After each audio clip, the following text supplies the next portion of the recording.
So, magandang buhay po mga best friend. Welcome po sa Best Friend Moto.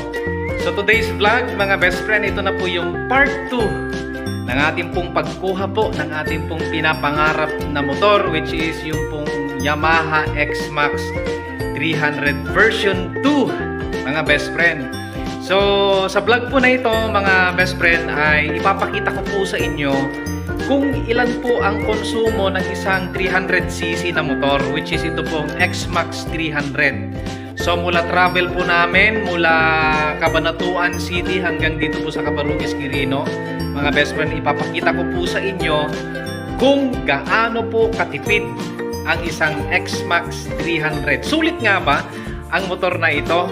So on this video ay makikita ho natin kung sulit nga ba talaga ito mga best friend. At of course sa video po na ito mga best friend, ipapakita ko po sa inyo yung pong mga na-experience ko, ayan, bilang baguhan na user po ng isang X-Max 300. Kahit papano hindi man ganun ka-detail yung pong aking pagbabahagi ng aking experience sa motor na to mga best friend, pero kahit paano makapagbigay man lang ako ng kaunting experience sa pagdadrive, paggamit ng isang Yamaha X-Max 300 sa long travel.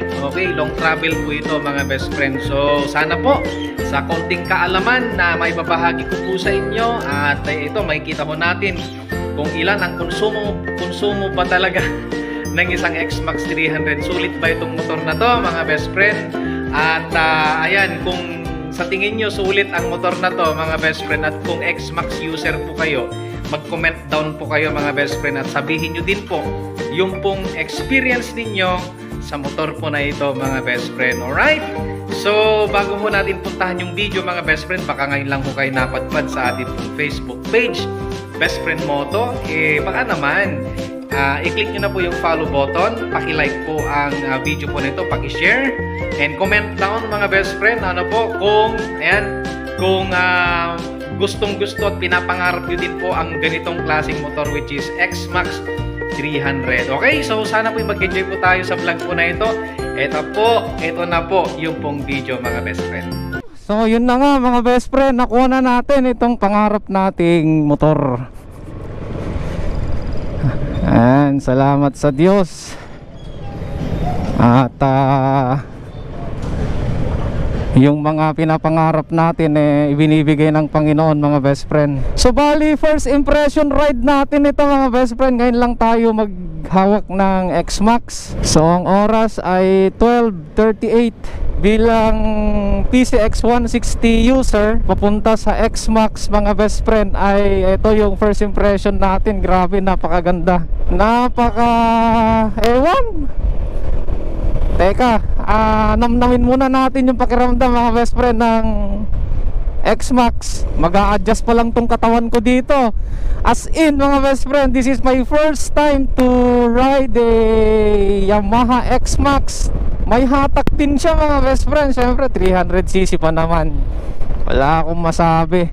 Yan, maraming salamat Sir Marius sa lahat ng considerations. Sana lahat ng seller ay gaya mo.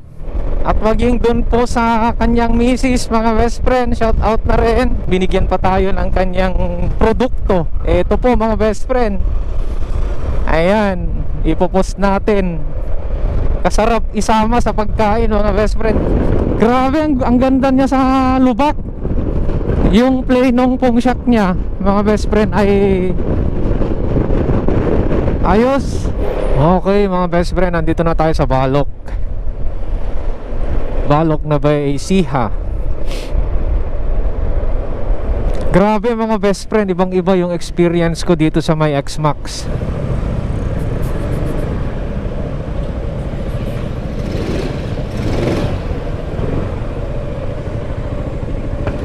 Full tank XCS.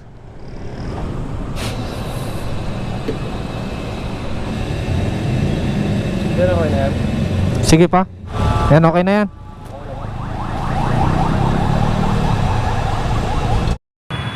So ito po yung pong first na full tank natin, 1034 km. So tignan natin mamaya kung ilan yung konsumo ng ating X-Max.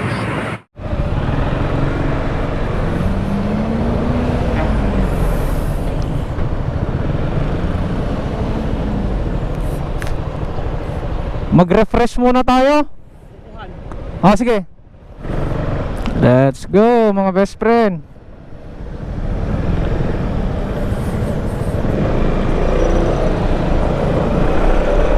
First full tank ni ano kaya tatawag natin dito kay X-Max. Best friend X-Max. Ayan, okay na yun. Kung yung Ninja natin, best friend Ninja. So, ito, best friend X-Max naman. Ayan, Balok. Shoutout sa mga best friend natin dito sa Balok, Nueva Ecija. So, mamaya mga best friend, mag full tank ulit tayo doon sa tingnan natin kung makakarating na to sa Quirino. I think makakarating na to sa Quirino mga best friend. Matipid ang X-Max. Kaya dito na natin masusubukan. Dito na natin makikita talaga kung gaano siya katipid mga best friend, kung gaano katotoo yung katipiran niya na sinasabi nila. Ayan, magbubuko muna kami dito mga best friend. Mag-refresh muna kami, sobrang init. Anong oras na? 1:40. Kaya titingin kami ng masarap na bukuhan. Dahil magre-refresh muna kami bago kami babakbak ulit. So dito po kami magre-refresh, inom muna kami ng buko para sa ganun ay lumamig-lamig naman yung aming pong katawan dahil sobrang init. At ilang sandali pa nga lang mga best friend, nakarating na po kami dito po sa San Jose, Nueva Ecija mga best friend. So tuloy-tuloy po ang travel, tapos na po kaming uminom ng buko at bumakbak po ulit kami mga best friend. Ayun, dito na tayo sa Santa Fe, Nueva Ecija. Paglampas dito sa Arco mga best friend ay Nueva Vizcaya na po. init naman. Huwag na tayo magpicture dyan. At least na-videohan naman na natin mga best friend. So nakatawid na tayo ng Nueva Ecija. Santa Fe na tayo mga best friend.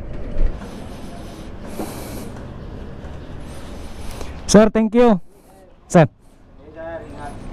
ang kalaban lang talaga mga best friends sa long travel na ito gamit ito pong X-Max 300cc version 2 ay yung pong super init po na panahon, kaya kailangan po uminom ng buko para ma-rehydrate. Pero yung pong sakit po sa likod mga best friends sa long travel, walang wala mga best friend. Basic na basic, walang masakit sa katawan sa long travel. ang bilis ng travel. Kanina nasa Santa Fe lang tayo, pero ngayon nandito na tayo sa Junction Bagabag. So ito mga best friend, so far so good. Mula Cabanatuan mga best friend hanggang dito sa may Bagabag. Alam nyo po kung anong nangangawit sa akin? Puwet. Pero sa likod mga best friend, sa kamay, braso, wala. Puwet lang talaga. Sarap ilong travel to. So as of now, ginagamay pa rin natin siya mga best friend. Kung baga pinagtatagpo ko muna yung aking sarili sa motor na to. Pag naging isa na sila mga best friend, yun pwedeng pwede na. Pero as of now ay nasa process pa lang ako ng pag-a-adjust ng aking katawan dito sa motor na to. Nandito na po tayo sa cordon mga best friend, dito sa Petron, at magpapagas na po tayo dito. Mag-full tank tayo mga best friend para makita po natin ang konsumo po ng X-Max 300cc mula Cabanatuan hanggang dito po sa cordon mga best friend. So XCS na rin, full tank.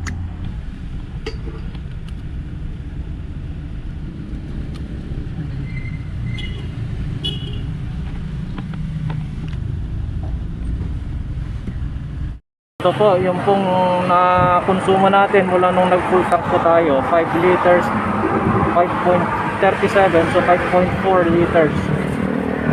Then yan po yung tinakbo, 1,214 kilometers.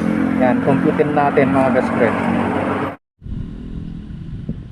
1,214 minus 1,034. So 180 kilometer. 180 divided by, yan, yung 5.4 liters. 5.37 na lang divided by 5.37. Pambihira mga best friend, no? 33.5 kilometer per liters. Wow, grabe tong X-Max mga best friend. Sangka pa yung takbo ko mga best friend, halos minimum sa 100 yung takbo ko kanina. Sarap. Ayos mga best friend, nakita nyo na. Yan ang pinaka-manual na computation. Napaka-tipid nito talaga mga best friend. Sulit na sulit.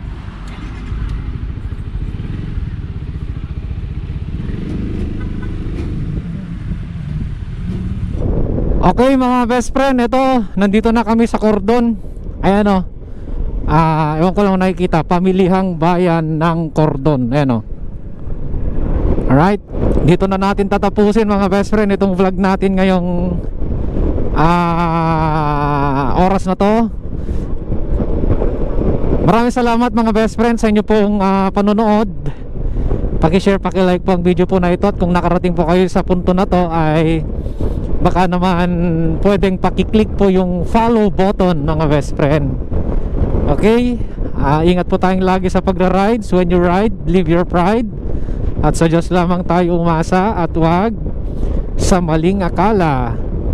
Magkita-kita po muli tayo sa susunod na mga videos mga best friend, kasama itong ating best friend X-Max. Yan, panibagong mga content patungkol sa X-Max mga best friend. Kaya abang-abangan nyo po.